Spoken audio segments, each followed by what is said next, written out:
Suite au sport avec Florent Rodeau. Bonjour Florent. Bonjour Raphaël. On commence avec les suites du scandale de corruption à la FIFA parce qu'il y a eu de nouvelles arrestations aujourd'hui. Et oui, c'est désormais presque une habitude à la FIFA. Chaque semaine, son nouveau rebondissement. Cette fois-ci, c'est une nouvelle vague d'arrestations qui a eu lieu ce jeudi matin, à Zurich, en Suisse.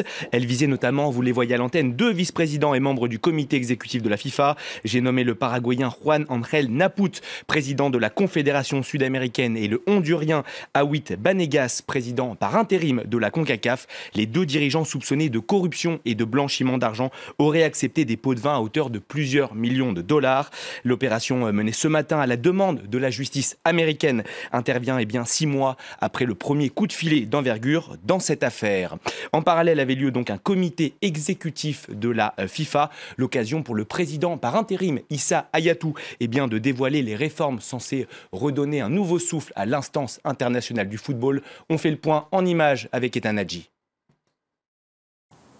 Restaurer une crédibilité perdue, c'est l'objectif du comité exécutif de la FIFA. Réunis à Zurich, les hauts responsables ont dévoilé une série de réformes approuvées à l'unanimité.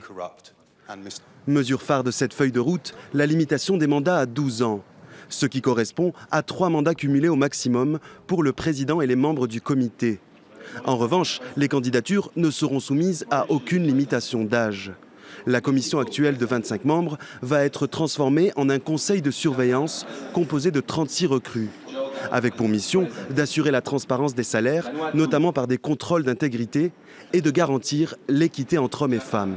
Il s'agit véritablement d'une révolution de la gouvernance, et comme l'a dit François Carrare, qui est le président suisse de cette commission de réforme, les crises offrent souvent l'opportunité de tout changer, et c'est peut-être ce qui est en train de réussir la FIFA.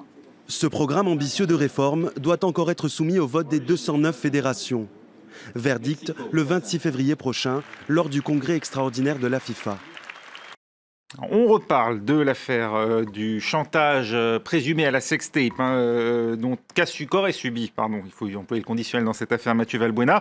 Karim Benzema, qu'on entendait hier, on le sait, il est mis en examen, mais donc il s'est expliqué, il a donné ses explications. Voilà, et avant d'entendre l'attaquant de l'équipe de France, un sondage publié ce jeudi pour RMC BFM TV, pour 82% des Français, Karim Benzema ne doit plus rejouer en équipe de France. Verdict populaire sans appel donc. Hier, vous le disiez, il s'est exprimé pour la première fois dans les médias depuis sa mise en examen du 5 novembre dernier. Dans une interview à nos confrères de TF1, il se dit être victime et estime qu'il n'est pas coupable dans cette affaire. Il espère également que tout se finira bien pour lui. Comprenez, disputer l'Euro avec l'équipe de France en juin prochain. Un horizon qui, vous le savez, s'est assombri pour lui ces dernières semaines. Je vous propose d'écouter le numéro 10 des Bleus. C'est de l'acharnement, il n'y a rien d'autre à rajouter, je dirais, parce que là, on m'accuse, on me traîne dans la boue, dans tous les sens, comme si j'étais un criminel. Et voilà, c'est des choses horribles. J'espère que ça va bien se terminer, qu'on va tous être bien, que ce soit Mathieu, moi, mon ami. Voilà, qu'on retourne tous en équipe de France pour gagner cet Euro.